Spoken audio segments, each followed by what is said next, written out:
কোটা সংস্কারের দাবিতে আন্দোলনে কমপ্লিট শাটডাউনে উত্তপ্ত ঢাকা। সকাল থেকে রাজধানীর বিভিন্ন সড়কে নেমে আসেন শিক্ষার্থীরা। প্রথম দিকে পুলিশ বিভিন্ন জায়গায় বাধা দিলেও শিক্ষার্থীদের ধাওয়া এক পর্যায়ে পিছু হটে।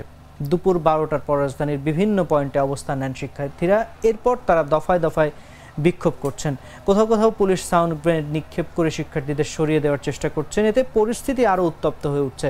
রাজধানীর বিভিন্ন পয়েন্টে থাকা জাগো নিউজের নিজস্ব প্রতিবেদকরা জানিয়েছেন, উত্তরা, আজিমপুর, খিলক্ষেত, নতুন বাজার থেকে রামপুরা, কাকরাইল, মিরপুর 10, যাত্রাবাড়ি, শনিরাখড়া, পুরান ঢাকা, ঢাকা ক্যান্টনমেন্ট এলাকার ইসিবি চত্বরে আন্দোলনকারীদের শিক্ষার্থীদের অবস্থান নিতে দেখা গেছে।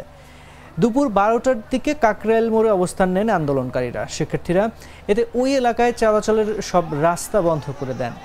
শেষ খবর পাওয়া পর্যন্ত শিক্ষার্থীরা কাকরাইল মোড় দখল করে বিক্ষোভ করছেন। এদিকে গতকাল রাত থেকে উত্তপ্ত রাজধানীর যাত্রাবাড়ি ও শনিরাখড়া এলাকা। সকাল থেকেও ওই এলাকা শিক্ষার্থীদের দখলে। শেষ খবর পাওয়া পর্যন্ত সেখানে বিক্ষোভ চলছে।